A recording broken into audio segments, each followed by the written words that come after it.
Una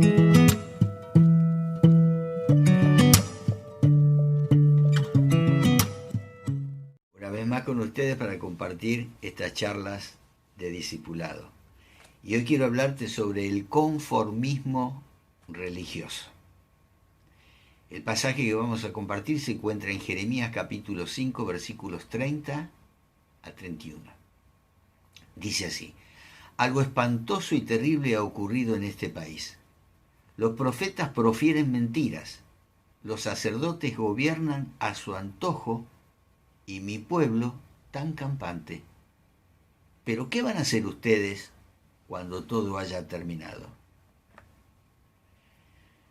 ¿Qué aspectos del hombre religioso lo ha transformado en ser conformista?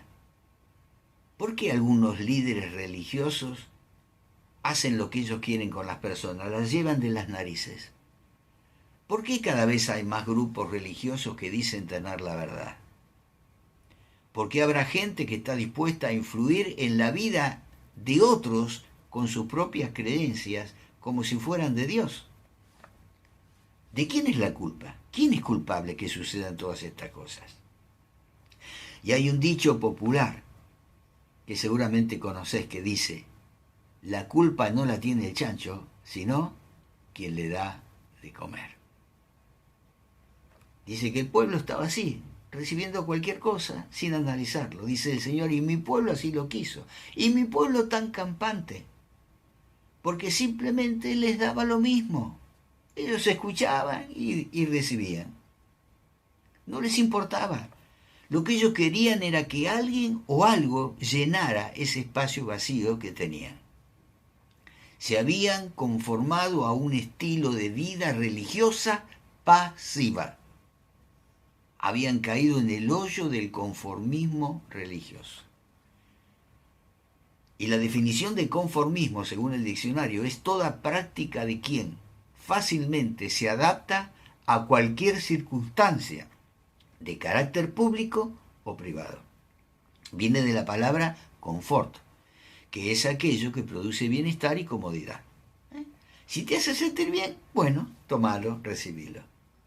Esto es lo que ha producido en este tiempo una mezcla de enseñanzas y de doctrinas, lo que se llama el sincretismo religioso. O sea, mezcla de creencias verdaderas de la Biblia con doctrinas falsas creadas por los hombres. Muchas de ellas paganas, la gran mayoría paganas. El hombre se ha conformado en ser simplemente un creyente. Hay quien dice: yo soy creyente en Cristo, yo creo en Dios, pero no creo en ninguna iglesia. Otros dicen: yo creo en un poder superior, sobrenatural, pero no en las religiones. Y otros dicen: yo puedo creer, pero en mi casa, sin asistir a ninguna iglesia. Y el ser simplemente un creyente nominal no salva a nadie. No salvó al rey Agripa. Allí en Hechos 26, versículo 27, encontramos que Pablo está hablando con el rey Agripa y le pregunta: ¿cree usted en los profetas? ¿Qué anunciaban los profetas? La llegada del Mesías. Dice: a mí me consta que sí. Un poco más y me convences de hacerme cristiano, le dijo Agripa. Hasta ahí llegaba. Hasta ahí llegaba su conformismo religioso. Él leía a los profetas y se quedó ahí. Le faltaba lo más importante, que lo que decían los profetas se había cumplido en la persona de Cristo. Tampoco salvó el ser conformista a los demonios, porque según Santiago 2, 19, 20 dice: ¿tú crees que hay un solo Dios? Magnífico. También los demonios lo creen y tiemblan. ¡Qué tonto eres! ¿Quieres convencerte de que la fe sin obras es estéril? Mirá, muchas personas pueden creer que están bien con lo que están haciendo, con lo que creen. Pero Proverbios 14, 12 dice que hay caminos que al hombre le parecen rectos, pero que acaban por ser caminos de muerte. Si bien es cierto que hay un dicho que dice también que todos los caminos conducen a Roma, no todos los caminos conducen a Dios y a la salvación en Cristo Jesús. El ser simplemente creyente no concuerda con lo que Dios espera de un verdadero creyente. Leemos en Hechos 2, versículos 44 y 47, cuáles eran las características que tenían estos primeros creyentes, los que se congregaban en esta primera iglesia. Dice en el versículo 44 del capítulo 2 de Hechos: todos los creyentes estaban juntos y tenían todo en común. Vendían sus propiedades y posesiones y compartían sus bienes según la necesidad de cada uno. No dejaban de reunirse en el templo, ni un solo día. De casa en casa partían el pan y compartían la comida con alegría y generosidad, alabando a Dios y disfrutando de la estimación general del pueblo, y cada día el Señor añadía al grupo los que iban siendo salvos. Fíjense las características que tenían estos creyentes. Estaban juntos, eran solidarios, perseveraban todos los días en el templo y en la lectura de la palabra, convivían unos con otros, adoraban a Dios y sobre todo tenían buen testimonio con los que no eran cristianos, con los de afuera, con todo el pueblo. Entonces, en esa iglesia, donde había hombres y mujeres con estas características, el Señor agregaba cada día a los que iban a ser salvos. Por eso que si alguien dice ser creyente y no tiene estas primordiales características, no puede ser un verdadero creyente. El ser simplemente creyente no nos exceptúa de cumplir con los mandamientos que Dios nos da. Uno de ellos es el congregarnos. Hebreos 10 dice: no dejando de congregarse como algunos tienen por costumbres. En Hechos 11:26 nos dice que necesitamos convertirnos en verdaderos cristianos. Y conversión es giro de 180 grados, cambiar el rumbo de nuestra vida. ¿Esto nos constituye fanáticos, como algunos dicen? Claro que no, porque el fanático normalmente no piensa, no razona, pero los cristianos somos precisamente llamados a razonar y a pensar, porque la fe no está peleada con la razón, aunque la fe sobrepasa a la razón. Por otro lado, el hombre se ha conformado con asistir a cualquier iglesia. Muchos son los que ahí están, que no importa a la iglesia que vaya, con tal que se hable de Dios. ¿Será correcta esta declaración? Otros han dicho que no importa la iglesia porque la iglesia no salva sino Cristo, y es verdad. Hace muchos años atrás cantábamos un canto que decía: no importa la iglesia que vaya, si detrás del Calvario estás tú. ¿Te acordás? Si mi corazón es como el tuyo, dame la mano y mi hermano serás. ¿Serán correctos estos pensamientos? Si son correctos, entonces, ¿puede uno asistir a cualquier iglesia, aunque ésta no haya sido establecida por Cristo? ¿Puede uno asistir a cualquier iglesia, aunque ésta no enseñe la manera correcta en que la gente pueda salvarse? ¿Puede uno ir a cualquier iglesia, aunque ésta niegue las verdades fundamentales contenidas en la Biblia? Porque unos dicen una cosa y otros dicen otra. ¿Quién tiene la razón? Y yo te voy a dar una pequeña lista de algunas señales que te van a servir para identificar a la verdadera iglesia, la del Nuevo Testamento. La iglesia del Nuevo Testamento tiene como fundador solamente a Cristo. Mateo 16:18. ¿Te acordás? Sobre esta roca edificaré mi iglesia, sobre la confesión de que Jesucristo es el Hijo de Dios. No tiene como fundamento a Pedro, no a Martín Lutero, ni a Juan Wesley, ni a José Smith, ni a Juan Calvino, solamente a Cristo. En segundo lugar, la iglesia del Nuevo Testamento se congrega los días domingos para adorar a Dios. Hechos 20, cada primer día de la semana. La iglesia del Nuevo Testamento toma toda la Biblia como la palabra inspirada por Dios, pero practica los mandamientos del Nuevo Testamento, porque precisamente Jesucristo es el mediador del nuevo pacto. Hebreos 8:6. En cuarto lugar, la iglesia del Nuevo Testamento parte el pan en memoria de la muerte de Jesús. Precisamente mañana, después del mensaje después del culto, del sermón, vamos a celebrar la Santa Cena con el pan y con el vino, tenerlos preparados. La iglesia del Nuevo Testamento alaba al Señor, canta al Señor, es una iglesia alegre. La iglesia del Nuevo Testamento llama a los miembros solamente cristianos, hermanos y hermanas. No lo dice cristiano pentecostal o cristiano bautista o cristiano luterano o cristiano metodista. Cristiano, hermano, hermana. La iglesia del Nuevo Testamento enseña la manera correcta de ser salvo. Oír la palabra de Dios, creer o tener fe, arrepentirse de sus pecados, confesar públicamente su fe en Jesucristo y bautizarse. Son las cosas más básicas, pero son estas algunas de las enseñanzas. No puedo darles todas porque por falta del tiempo no podría llegar a hacerlo. Por otro lado, pregúntate si la iglesia donde te congregás tiene estas prácticas. Porque si no tiene estas prácticas, no será una iglesia conformada a las enseñanzas del Nuevo Pacto, del Nuevo Testamento. El hombre se ha conformado a quedarse con lo que ya sabe. Hay muchos que ya no quieren aprender más. Normalmente este conformismo se debe a varios factores. Algunos creen que es imposible entender la Biblia.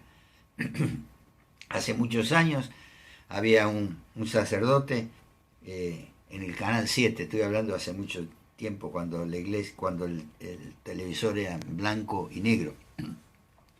Y él decía que no todos podían leer la Biblia, que la Biblia estaba reservada solamente para algunas personas que estaban preparadas para eso. ¿Por qué creen eso? ¿Acaso Dios nos ha hablado a través de acertijos? ¿Acaso Dios nos daría un rompecabezas imposible de armar en su palabra? Yo creo que sería injusto de parte de Dios decir que vamos a ser juzgados por la palabra si no la podemos entender. Es Satanás quien mete esas ideas en las personas. Pablo dijo en 2 Corintios 4, 3, 4, pero si nuestro evangelio está encubierta, lo es para los que se pierden. El Dios de este mundo, refiriéndose a Satanás, ha cegado la mente de estos incrédulos para que no vean la luz gloriosa del evangelio del Cristo, el cual es la imagen de Dios. Es Dios el que quiere que vos entiendas toda la palabra de Dios. Por eso no te dejes engañar. Dios nos ha dejado su palabra para que la entendamos y para que la practiquemos. Otras personas creen que estudiar la Biblia les hace mucho daño. Creen que, como dijo Salomón en Eclesiastés 12:12, el mucho estudio fatiga la carne. Podés llegar a cansarte si lees mucho tiempo. Bueno, descansa y luego seguís. Pero la palabra nos anima a estudiarla. Ustedes estudien con diligencia las Escrituras. Dedícate a la lectura pública todos los días. Es el consejo que le da Pablo a Timoteo. Esfuérzate por presentarte a Dios aprobado, como obrero que no tiene de qué avergonzarse y que interpreta rectamente la palabra de verdad. 2 Timoteo 2:15. La palabra de Dios no hace daño, no tengas miedo, no muerde. Al contrario, hace mucho bien al alma. Simplemente a otras personas no la leen porque no les interesa. Ellos saben qué es la palabra de Dios. Saben que se puede entender. Saben que es un mandamiento. Pero aún así dicen, si el pastor lo dice, debe estar bien. Si el padrecito lo dice, debe ser cierto. Pero no investigan para saber si es cierto. Les da igual quién predique, o qué se predique, o cómo predique. Porque en realidad no les interesa. Pero quiero concluir con esto. Dios no aprueba el conformismo religioso. Dios desea que vos seas capaz de salir adelante dentro de este mundo de creencias sincretistas. Él quiere que vos crezcas apoyándote en su palabra. Por eso ha permitido que a través de todos los tiempos en que muchas veces ha querido el hombre destruir la palabra de Dios, esa palabra ha llegado hasta nuestros tiempos, porque Dios tiene un propósito para que vos y yo lo conozcamos a través de su palabra. Y la invitación de Pablo es a que no nos amoldemos al mundo actual, sino a que seamos transformados mediante la renovación de nuestra mente, para que podamos comprobar cuál es la buena voluntad de Dios, agradable y perfecta. Por eso, leer la palabra, estudiar la palabra, lejos de hacerte daño, va a ser un bien para tu vida. Y aunque ciertamente hay muchas iglesias pseudo cristianas, vos y solamente vos tenés la responsabilidad de examinar sus prácticas a la luz de la palabra de Dios.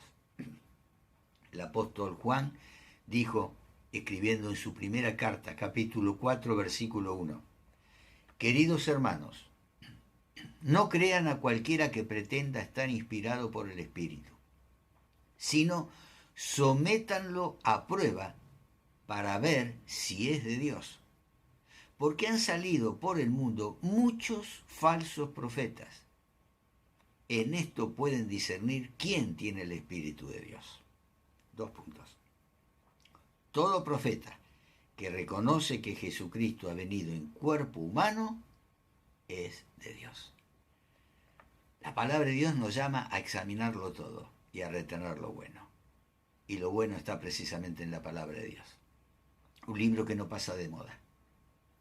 Yo, que estudié ciencias económicas, tuve a lo largo de mi profesión que ir cambiando porque ahí iban cambiando las técnicas de contabilidad, las leyes impositivas, y un libro que compraba hoy, quizá dentro de 5 años, no me servía porque había algo que lo renovaba. Pero la palabra de Dios permanece para siempre. Es inmutable, no cambia. ¿Por qué? Porque es la palabra de Dios para tu vida y para mi vida. Para que a través de ella lo conozcamos y reconozcamos que necesitamos de Él.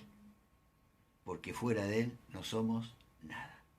Por eso te invito a que si no estás congregado, si no estás congregada, ores y le pidas al Señor que te envíe a una congregación donde se predique la sana doctrina y donde puedas crecer, donde dejes de ser un creyente, una creyenta pasiva, te conviertas en alguien activa, que puedas tener las características de estos hombres y mujeres de la primera iglesia, que se reunían, que estaban juntos, que eran solidarios y que compartían con los más necesitados, que perseveraban todos los días en la lectura de la palabra, que adoraban a Dios, eran un pueblo alegre y contento, cantaban salmos e himnos al Señor, que tenían buen testimonio con los vecinos, con los del pueblo,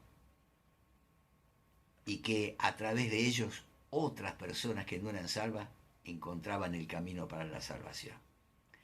Quiera Dios y es mi deseo que lo puedas hacer. Y que si has dejado de congregarte, en cuanto termine esta pandemia, vuelvas a hacerlo. Y formes parte de un cuerpo.